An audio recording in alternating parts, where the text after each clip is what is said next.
Let's get ready to rumble. It's the battle for the Bum Phillips Trophy. Mid-County Madness is here. Tonight, the P&G Indians put their undefeated record on the line, looking for 2 in a row over the Needleland Bulldogs, who need a win to wrap up a 5A playoff spot. Lance Edwards wanted to know what you eating at the game of the week. Got a little bit of a cookie there, huh? You only shaved half for me? Meanwhile, can the Biter Pirates, also in the playoff hunt, make it 2 in a row over the Memorial Titans? And in 12 4A Division II, it's a showdown for the final playoff spot between Hampshire Finette and Hardin Jefferson. We'll hear from our band of the week on the Blitz. That starts right now. The Friday Night Football Blitz with Dave Hoffert. Brought to you by Kinsel Ford, Lincoln, Mazda, Mitsubishi, Cowboy Harley, and Beaumont Emergency Center. Hi, and welcome to the big show. It's the one and only Blitz from 12 Sports. We have you covered on all the major high school football action for this Friday night, the final night of the regular season. I'm Dave Hofferth, and I'm joined by Lance Edwards, who's at our game of the week, the Mid-County Madness matchup between Port Neches Groves and Needleland. Lance, this game living up to the hype, and wow, an instant classic down there at Bulldog Stadium. Take it away. I know. Tell me about it, man. 71 points. If I told you there'd be 71 points scored, everybody in Southeast Texas would have said, oh, yeah, P&G 50, Needleland 20. But guess what? Look who's holding the Bum Phillips Trophy right here. Needleland, big time tonight, showing up, rolled the dice at the end of the game. Let's show you how they won it. Let's go see the game of the week here in Week 11 for Mid-County Madness. The Game of the Week, brought to you by Acadian Ambulance. Kevon Lantuis and the Needleland Bulldogs looking to pull off the upset tonight. They're trying to fog out their rivals, the Indians, here at the Bulldog House, Needleland Stadium. Of course, back-to-back chances to take home that Bum Phillips Trophy. That's what the P&G Indians were all about, as they, yes, right, tried to deflate by shooting the bow and arrows back at the Needleland student section before the game. But guess what? Needleland's not buying it. Here it is, Blason Fernandez hooking up 57 yards with Latulis for the first score of the game. He's off to the house, 7-0.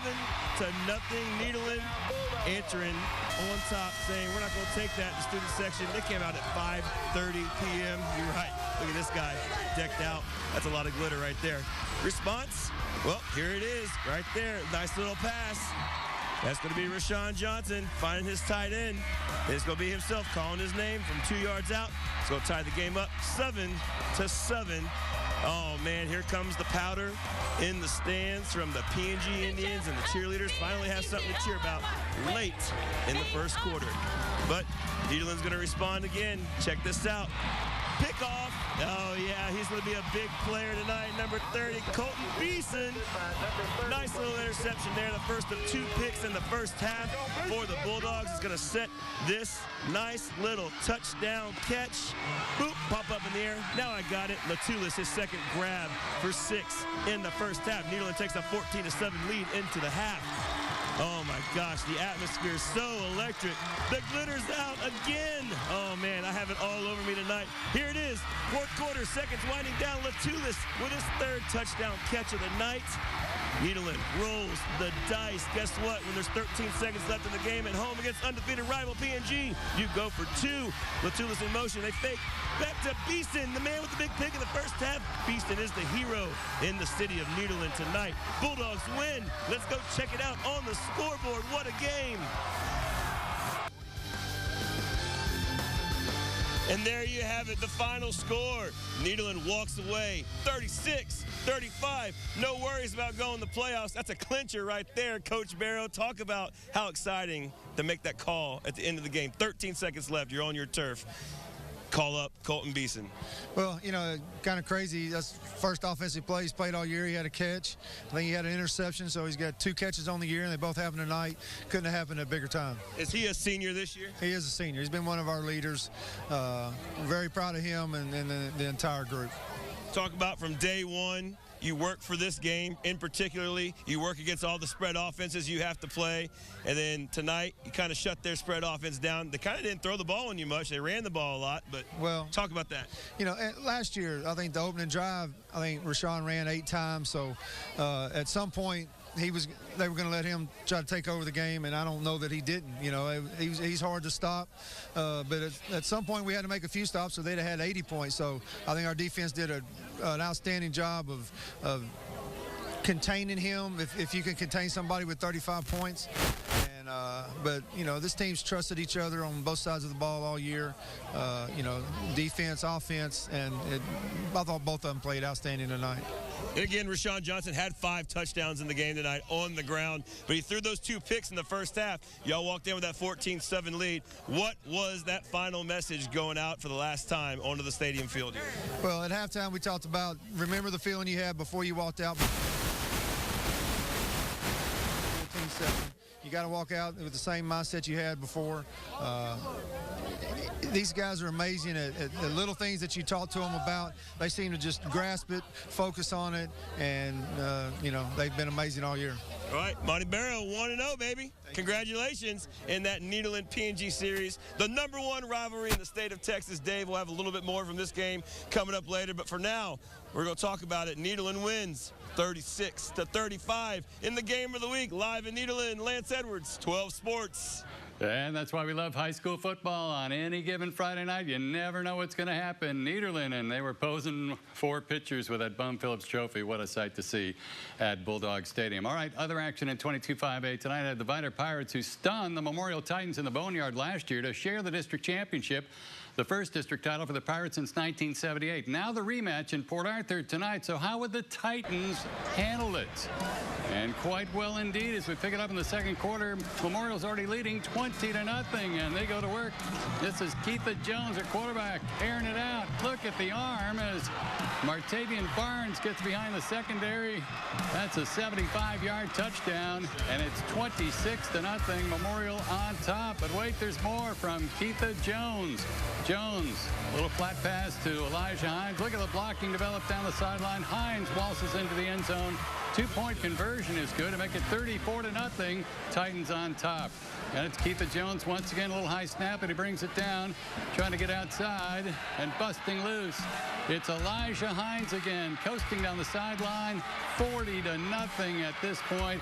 As we check the final, Titans shut it down for the playoffs next week. Vidor's still in the big dance as Memorial wins it 40-14. Of course, the big news earlier today out of 22-5A is that Central has admitted to using an ineligible player for the first 3 weeks of the district race. So the Jags lost the first 2 games to Memorial and Vidor, but they beat Ozan in that 3rd game, and the district executive committee meeting this morning ruled that Central must forfeit that win over Ozan 1-0. Jags won the game 49-14, but that means the Jags are eliminated from playoff contention.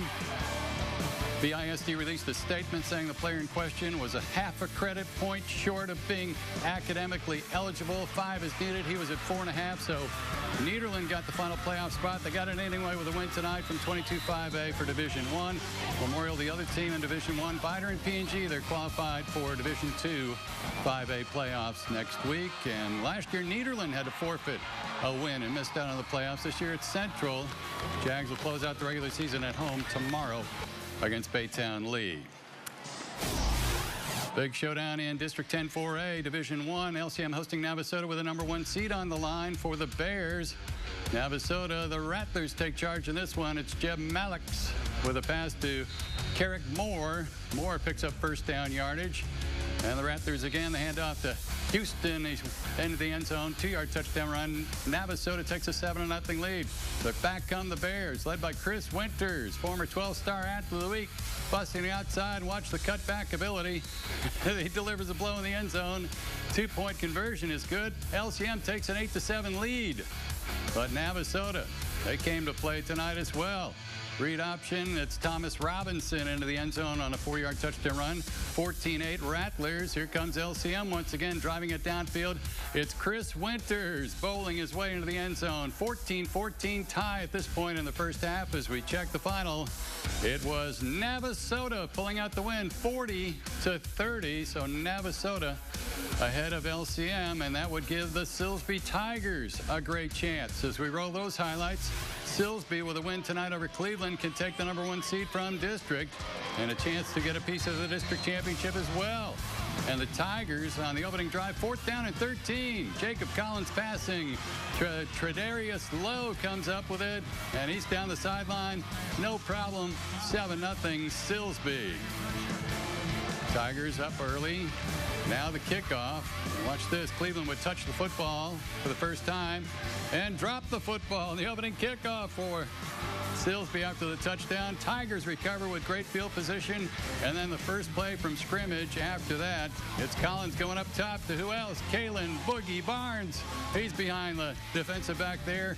14-0 Tigers in the first 5 minutes of the game. And Silsbee would play some tough defense, get the ball back, and on their next drive, the third drive of the first quarter, the handoff goes to Traylon Taylor. Watch Taylor. Young back, shifty moves, and turns on the Jets. Into the end zone, 39-yard touchdown, 21-0 Tigers on top. As we go to the scoreboard in this one, Silsbee, the #1 seed going into the playoffs. They take down Cleveland tonight, 49-21. Off to Blitz City, Larry Ward Stadium, and what a tribute to the veterans on Veterans Day weekend by the Cardinals as they were hosting Huffman tonight. Blitz City needing a win to get into the playoffs as a 4 seed. And Huffman goes to work. Huffman's Justin Shively will pass to Cutter Tucker. And then Huffman going up deep. It's Shively finding Noah Thomas. Nice catch over the defensive back. Touchdown for the Falcons. And they lead it 7-0. Back comes Blitz City on the ensuing kickoff. Good to see Max Baker, the touchdown maker, back. As he receives the kickoff, he was under concussion protocol. And look at the acceleration he has down the sideline, setting up Silsbee with great, Blitz City with great field position inside the 15-yard line. So Cardinals ready to tie things up. Their quarterback is Caleb Dubois. On the rollout, the lefty delivers to Baker. Baker headed for the end zone and a touchdown, but he's hit from behind. Ball comes loose, and it's a touchback. It comes out to the 20-yard line. No touchdown for Blitz City, and no playoffs this year for the Cardinals as we check the final. Huffman wins it 21-7, so Huffman gets that final playoff spot in Division 4A. Division 1. Other scores to report: Newton, another shutout win tonight over Frankston, winning the district championship. And Jasper had a big lead, but they hang on to beat Diboll, so Jasper gets a district championship and the #1 seed heading into the 4A playoffs next week. Approaching halftime on the Blitz, still to come, the 12 4A Division II showdown between Hampshire Fannett and Hardin-Jefferson, with the winner of that game to qualify for the playoffs. Plus, we got West Orange Stark, Ozan, and Kelly all in action. But right now, time to salute our Band of the Week from our Game of the Week, Nederland Bulldogs. Let's send it out to Juan Rodriguez.